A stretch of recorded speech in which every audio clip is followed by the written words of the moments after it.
Bonjour à toutes et à tous et bienvenue pour ce troisième volet de vos reportages, les escapades en terre des confluences. Aujourd'hui, nous allons partir à la rencontre d'un enfant du pays. Artiste, peintre, dessinateur, affichiste, je parle du talentueux Firmin Bouissé. Quel est son parcours, son histoire et comment son coup de crayon a-t-il révolutionné l'art de l'affiche publicitaire à la période dite de la Belle Époque? Reportage.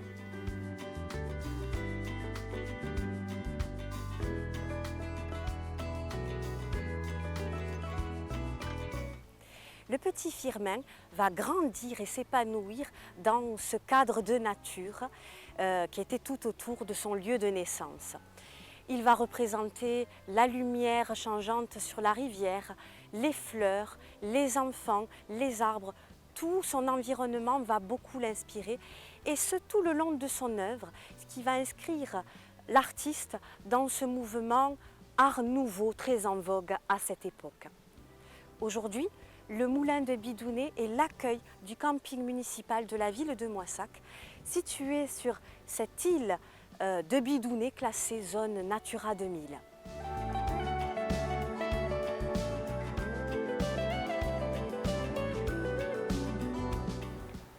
Le jeune Bouissé fréquente l'école publique et le collège à Moissac.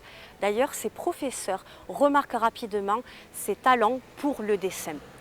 Mais destiné normalement à une carrière militaire, c'est la rencontre avec un artiste du nom de Louis Bordieu qui va complètement changer le cours de sa vie. En effet, Bordieu était mandaté pour restaurer les décors de l'ancien théâtre à l'italienne qui était situé place des Récollets au cœur de Moissac. Tous les jours à la sortie de l'école, le jeune Firmin Bouissé va discrètement observer le travail de Louis Bordieu, complètement fasciné par tous ces décors. Mais il n'ose pas lui parler. Alors, un jour, accompagné par son père, il franchit le pas et se met à discuter avec cet artiste. Louis Bordieu, touché par la passion et l'étincelle dans les yeux du petit Bouissé, décide de le prendre sous son aile et lui propose de l'accompagner dans son atelier à Toulouse. C'est là que Firmin Bouissé, sous l'œil attentif de son mentor, touchera à toute forme d'art et notamment le vitrail. Ce sera le début de sa carrière artistique et de son apprentissage. Après 2 ans d'apprentissage chez Louis Bordieu, encouragé par ce dernier, Firmin Bouissé intègre l'école des Beaux-Arts de Toulouse pour suivre une formation académique. Il loue une petite chambre dans un quartier animé de la Ville Rose, découvre les joies de la vie étudiante et rencontre Marie Prado, couturière d'origine catalane, sa future épouse et mère de ses 4 enfants. À l'école des Beaux-Arts de Toulouse, Bouissé reçoit ses premières récompenses, notamment dans la catégorie pose peinte, où il réalise le remarquable portrait d'un cultivateur au réalisme saisissant, et dont certaines parties du corps sont brunies par les travaux agricoles. Poussé par ses professeurs, le jeune Firmin continue son parcours artistique aux Beaux-Arts de Paris.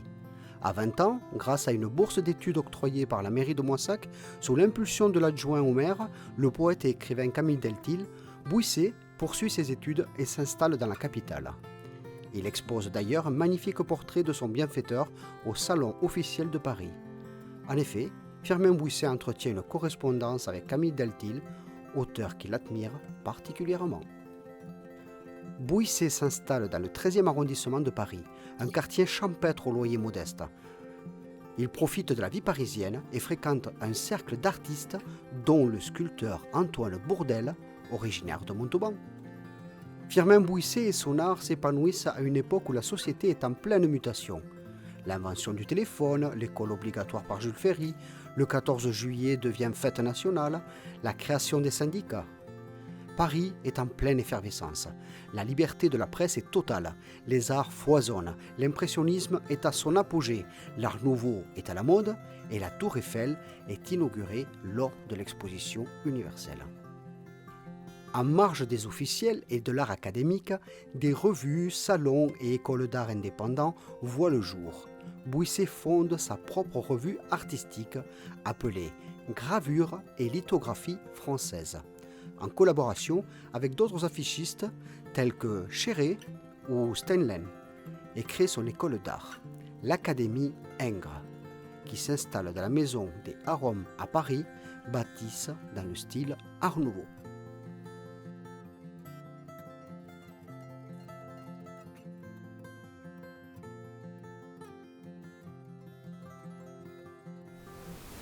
Depuis juillet 2021, c'est au cœur de la Maison d'Espagne, demeure du XVIIe siècle située au cœur de Castelsarrasin, que Firmin Bouisset et ses œuvres ont trouvé une place de choix.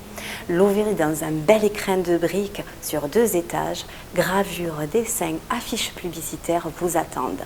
Et c'est tout un pôle culturel qui a été créé ici, entre les services culturels de la mairie de Castelsarrasin, les expositions temporaires et ce musée permanent dédié à l'artiste Firmin Bouisset. Un univers à découvrir et à redécouvrir. À une époque où la notion d'enfance prend toute son importance, Firmin Bouisset va devenir illustrateur de livres pour enfants et le peintre de l'enfance. Cette notion de l'enfance qui se développe, il est vrai, surtout dans la société bourgeoise. Illustrateur de livres pour enfants, oui, mais pour d'illustres maisons, comme la maison Quentin. Par exemple, il illustrera le livre La journée de bébé ou l'ABC du premier âge. Il dessinera des petits personnages qui seront un petit peu sa marque de fabrique, petits personnages au milieu de fleurs et d'arabesques, ce qui inscrit pleinement l'artiste dans le mouvement Art Nouveau qui était très à la mode à l'époque.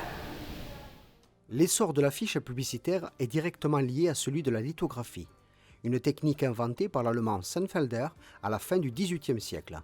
Celle-ci permet la reproduction d'une œuvre en nombre illimité et de qualité similaire. Cette invention repose sur le principe répulsif des corps gras et de l'eau. On dessine à l'envers sur des pierres de grand format avec un crayon gras. On encre le tout avec un rouleau.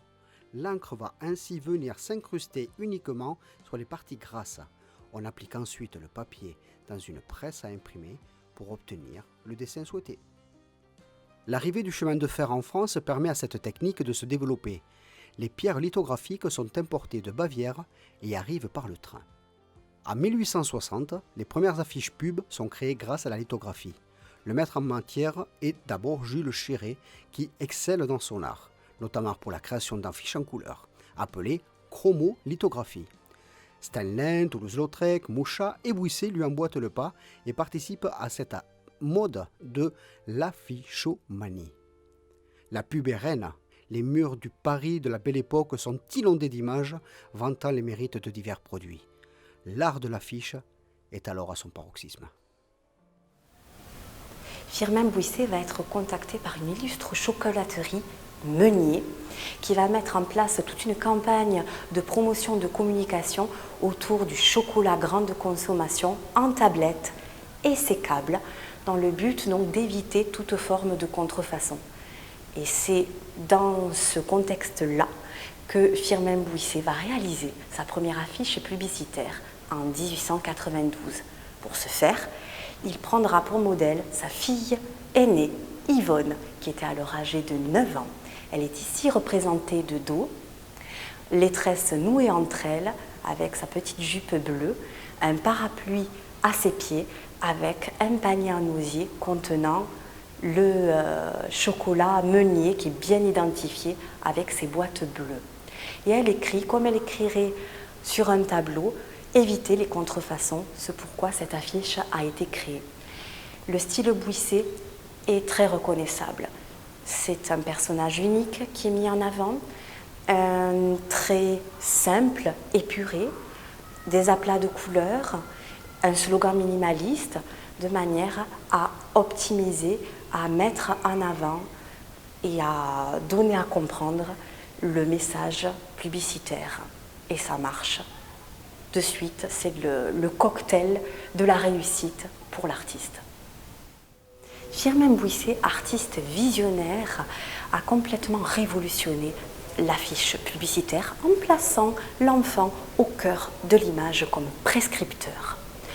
Une image à la fois simple et épurée qui va avoir tout son sens et toute sa force à cette époque de la fin du XIXe siècle. La célèbre biscuiterie nantaise, dirigée par Louis Lefebvre Utile, dont l'acronyme est LU, mandate Firmin Bouisset pour réaliser cette affiche publicitaire dans le but de promouvoir ces biscuits savoureux, beurrés, qui vont concurrencer le marché anglais qui avait un petit peu le monopole dans le domaine des biscuits secs à cette époque. Louis Lefebvre Utile, LU, va donc inventer un biscuit très symbolique. En fait, on peut remarquer sur l'affiche que Jacques Jacot est en train de déguster avec gourmandise ce biscuit qui est doté de 52 petits festons qui représentent les 52 semaines de l'année, qui compte 4 coins saillants qui représentent les 4 saisons et 24 petits points qui représentent les 24 heures dans une journée. Toute une symbolique, tout un message qui veut dire que c'est un biscuit qui se consomme absolument toute l'année et à n'importe quelle heure. Tout un beau programme. Bouisset a 50 ans et à l'apogée de sa carrière artistique. Les éditions Nathan, qui militent pour une école ludique et moderne, le contactent. Il devient alors illustrateur de livres scolaires. De 1910 à 1930, les enfants de la France entière apprennent à lire avec les dessins de Bouisset. Les manuels Lison sont les plus répandus et mettent en avant un apprentissage simple et novateur, à l'image des illustrations de Firmin Bouisset. Ce dernier créera près de 1600 dessins pour Nathan, une collaboration fidèle et fructueuse. Firmin Bouisset est un artiste complet qui a touché à tous les domaines, gravure, lithographie, peinture, affiches publicitaires, et qui a su donner à l'enfant une place privilégiée dans l'image. Image à la fois novatrice, originale, ludique, familière, et ces images qui ont traversé le temps, puisque certaines ont plus de 120 ans et sont encore utilisées par certaines marques publicitaires.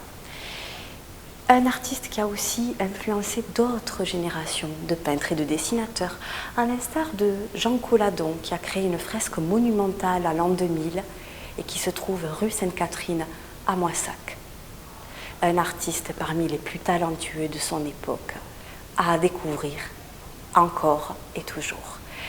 Merci à toutes et à tous d'avoir regardé ce nouveau reportage « Les escapades en terre des confluences » dédié à l'artiste Firmin Bouisset. Et on vous dit à très bientôt pour de nouvelles aventures sur notre territoire. Au revoir.